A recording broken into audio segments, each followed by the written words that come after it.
What's up, YouTube? Capital G here. Got an interesting duel for you guys to check out. In fact, this one is more than just a mere duel. This is a clash of ideologies, guys. We've had that continual debate in the game of Yu-Gi-Oh! Between skill and luck, and what is the bigger determining factor for victory, and maybe it's going to be answered in this video. A lot of people say that Yu-Gi-Oh! Is a luck-based game, but then at the same time, people often will say that Yu-Gi-Oh! Takes a lot of skill to do well consistently. So let us find the answer to that old debate. What is the bigger factor in winning in Yu-Gi-Oh? Is it luck or skill? Find out on the next exciting episode of Dragon Ball Z Kappa. Speaking of Dragon Ball Z, I mean, not to go off topic, but you ever seen these cards with this family on like Fiendish Fortune or Token Thanksgiving or Present Exchange with this guy and the dad always looks angry? What are these guys? Are they the Mechians? Are they like orcs or something like that? I can never figure out what exactly these things are. I think they're Namekians like Piccolo from Dragon Ball Z, but Konami probably doesn't want to get sued. Anyways, let's go ahead and roll this. I basically set it up. It's a luck-based deck down at the bottom. Blue Eyes Max at the top. You guys know typical Blue Eyes Max. You want to summon your alternative dragons, White Spirit dragons, maybe a Blue Eyes here and there, and just summon Max Dragons. So let's go ahead and roll it.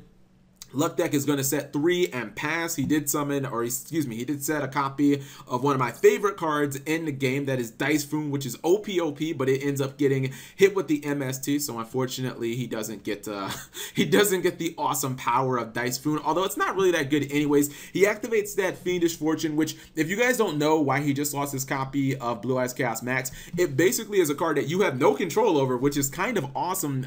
It says during your standby phase, your opponent, you mill the top card of your deck, and your opponent basically calls before you mill whether that's going to be a monster, spell, or trap. If they call it right, then they get to draw a card, and if they call it wrong, they have to discard a card from their hand. So you have no control over the effect of this card at all. You basically just play the card, and your opponent does everything else, and it affects only them at that point. So it's an interesting card, and actually most of the cards in this guy's deck, he has literally no control over them actually resolving. Now he's going to lose a bunch of cards here, including his Twin Barrel Dragon. He's going to lose his Transmission Gear, which makes you play a game of rock paper scissors, which I think is awesome. Would have been nice to see that actually resolve. But Ordeal of Traveler is actually going to do some work here. If you guys don't know what Ordeal of Traveler does, when a monster attacks, they choose one card in your hand randomly, and they say before, obviously, they choose if that is a monster, spell, or trap, and if they get it wrong, then they basically have to bounce the monster that attacked. If they get it right, they do the damage. So he's actually losing a lot of life points here, and he's actually one attack away from dying if that alternative dragon gets through. Cup of Ace does give him 2 cards, so, shout outs to Free Pot of Greeds, and now it looks like he's going to go for an Exceed play. Unfortunately, he gets Solemn Strike, so Crazy Box will not put any crazy work. I believe that he's just going to attack here, and he gets him the 800 life points, so the game looks like it's over, but nope. And what's it called? Order of Traveler is actually going to do some work, so that's one time where Order of Traveler has actually worked. Then he gets my favorite card in the game. Oh my god, I love Fairy Box. I still don't understand why people don't run this in every deck in Yu-Gi-Oh! Like, it's literally, I can make a legitimate argument that Fairy Box is the greatest card ever created. I'm not going to do that in this video because I'm trying to commentate this duel, but just look up on the card. It's literally a flawless card, except maybe the 500 life points that you have to pay. So he's going to activate both of them.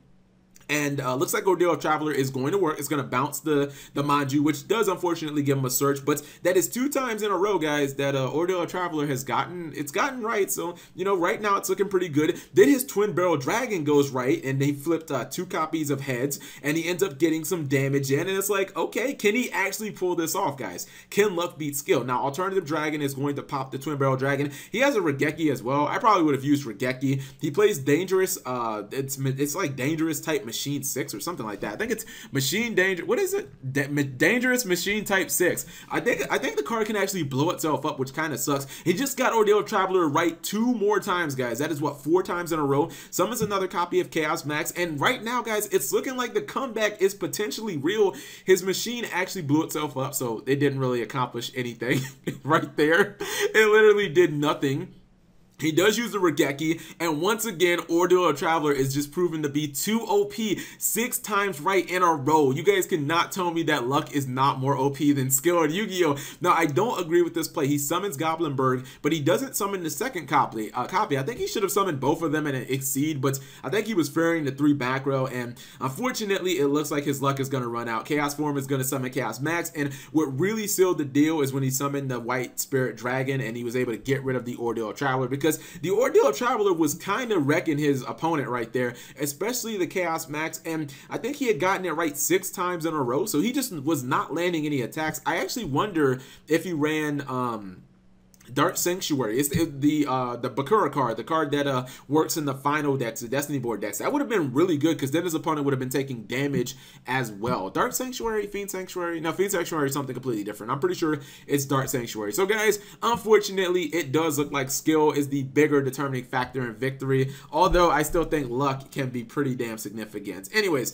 if you guys agree, leave it in the comment section below. If you don't agree, leave it in the comment section below. Obviously, this was just a low tier duel. I know some people were like, Cap G, how can you take this as a referendum on Yu-Gi-Oh and its skill? Like, this is just, it's just a low tier duel for entertainment, people. This is not supposed to spark debates, skill versus luck in Yu-Gi-Oh. Obviously, skill is it's a bigger factor in determining who wins. Anyways, thank you guys for watching. As always, subscribe if you have not already. This video has been brought to you by Audible. Get a free audiobook download and 30-day free trial at audible.com/MegaCapitalG. Over 180,000 titles to choose from on your mobile device. I'm listening to the amazing I Can't Make This Up by Kevin Hart. Link in the description.